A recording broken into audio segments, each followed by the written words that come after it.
Welcome back. ছায়ার বয়ে আপনাদের সবাইকে স্বাগতম। আমি হৃদয় আছি আপনাদের সঙ্গে। ছায়ার বয় চ্যানেলে নতুন হয়ে থাকলে চ্যানেলটি সাবস্ক্রাইব করে আমাদের পাশে থাকবেন। ভিডিওতে লাইক করে দিবেন, কমেন্ট করবেন এবং শেয়ার করে দিবেন আপনার 5 জন বন্ধুকে। তো চলুন বেশি কথা না বলে ঘটনায় যাওয়া যাক।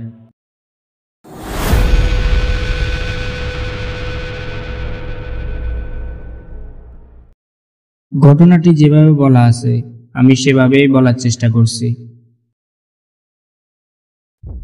আসসালামু আলাইকুম হৃদয় ভাই, কেমন আছেন আপনি? আশা করি ভালো আছেন। আমার নাম আরমান, ঠিকানাটা এখন নাই বললাম। এই ঘটনাটা প্রায় 30 বছর আগের ঘটনা। আমার দাদার এক বন্ধুর সাথে ঘটে যাওয়া ঘটনা। আমি আমার দাদার কাছে শুনি এবং শোনার পর আপনার কাছে ঘটনাটা পাঠিয়েছি। আমি চাই আপনার মতো করে ঘটনাটা সাজিয়ে প্রকাশ করুন।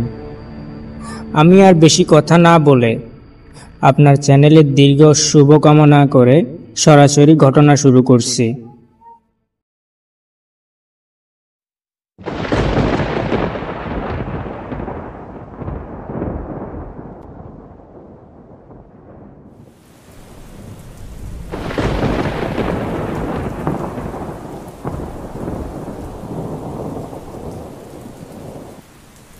মধ্যরাত, মুষলধারে বৃষ্টি পড়ছে।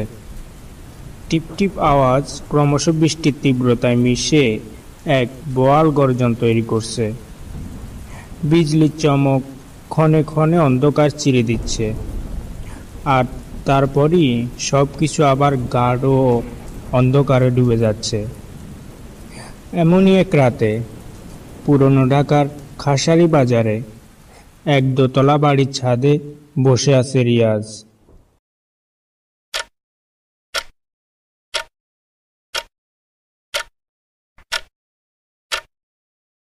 ঘড়িতে রাত প্রায় 2টো ছুঁই ছুঁই, কিন্তু চোখে ঘুম আসছে না রিয়াজের। MBA ফাইনাল সেমিস্টার চলছে, অ্যাসাইনমেন্ট ডেডলাইন কাল, কিন্তু মন বসছে না কিছুতেই।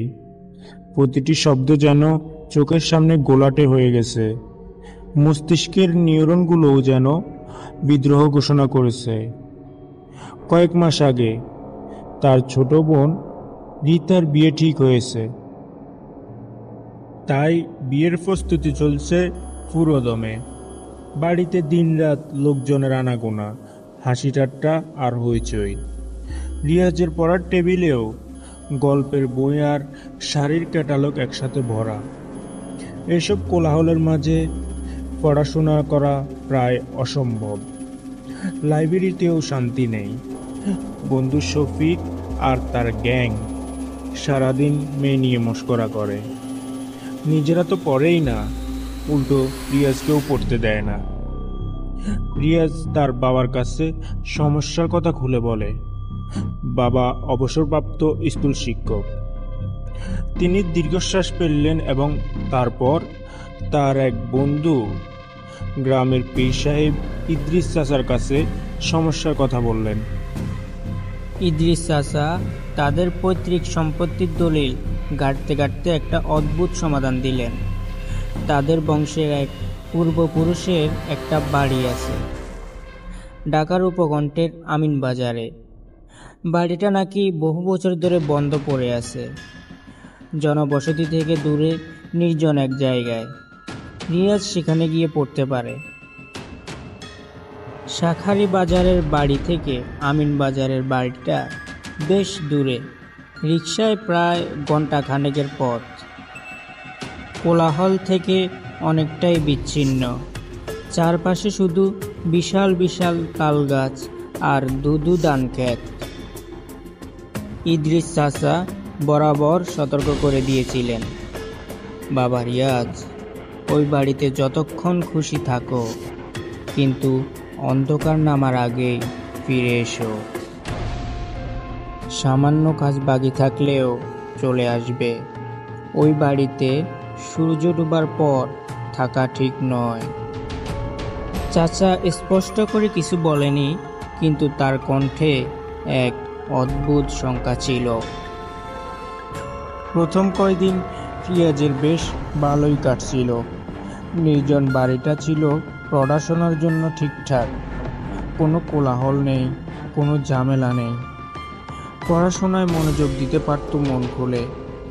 প্রতিদিন দুপুরের মধ্যেই বই খাতা গুছিয়ে রিক্সা নিয়ে বাড়ি ফিরে আসতো। ইদ্রিস চাচার কথা অক্ষরে অক্ষরে পালন করত। আজ ছিল তার ৮ম দিন। গত কয়েকদিন ধরে সে লক্ষ্য করছে চিলেকোঠার ছোট্ট ঘরটার উত্তর দিকের দেয়ালে একটা বড় আয়না ঝোলানো আছে। আয়নাটা পুরনো, চারদিকে কাজ করা কাঠের ফ্রেম, কিন্তু কাজটা বেশ স্বচ্ছ। অদ্ভুতভাবে আয়নার দিকে তাকালে রিয়াজের মন অস্থির হয়ে ওঠে। পড়াশোনা থেকে মনোযোগ সরে যায়। মনে হয় যেন আয়নার ভেতর থেকে কেউ তাকে দেখছে। একটা টান অনুভব করে সে। আজও একই ব্যাপার। অ্যাসাইনমেন্ট লিখতে লিখতে হঠাৎ করে তার চোখ চলে গেল আয়নার দিকে। আয়নার ভেতরে নিজের প্রতিচ্ছবি দেখছে সে, কিন্তু কেমন যেন অচেনা লাগছে। তার নিজের মুখের অভিব্যক্তি পাল্টে গেছে। চোখের ভিতরে এক অদ্ভুত দৃশ্য। মনে হচ্ছে যেন সে আয়নার ভেতরের রিয়াজকে চিনতে পারছে না। নিজেকে নিয়ন্ত্রণ করার চেষ্টা করলো। চোখ ফিরিয়ে নিল বইয়ের দিকে, কিন্তু মনোযোগ ফিরল না। প্রতিটি শব্দ যেন অর্থহীন লাগছে। ঘড়ির কাঁটা ঘুরছে, কিন্তু রিয়াজ বুঝতে পারছিল না সময় কিভাবে চলে যাচ্ছে। সকাল থেকে যে পাতাটা পড়েছিল সেটা এখনো পড়ে আছে। সন্ধ্যা হয়ে গেছে।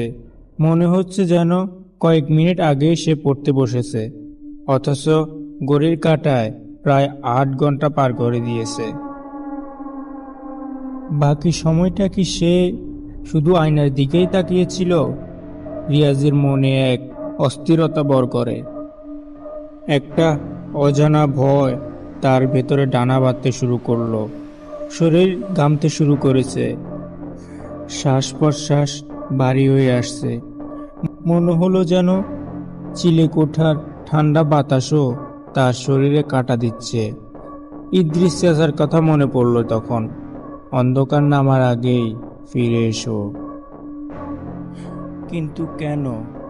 কি রহস্য লুকিয়ে আছে এই বাড়িতে? মনের মধ্যে এক অদ্ভুত তাড়না অনুভব করল সে। অনিচ্ছা সত্ত্বেও আয়নার দিকে আবার চোখ গেল, আর এবার তার মেরুদণ্ড দিয়ে এক হিমশীতল স্রোত বয়ে গেল।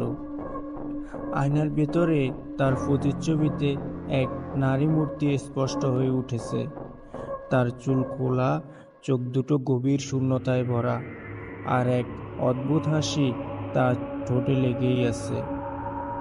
রিয়াজ স্পষ্ট বুঝতে পারল সে একা নেই।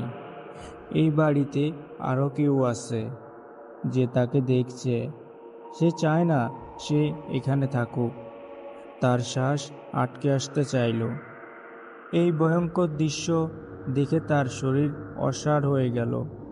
সে চিৎকার করতে চাইল, কিন্তু গলা দিয়ে কোনো শব্দ বের হলো না।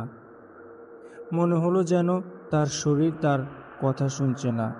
তার মস্তিষ্ক শরীরের নিয়ন্ত্রণ হারিয়ে ফেলেছে।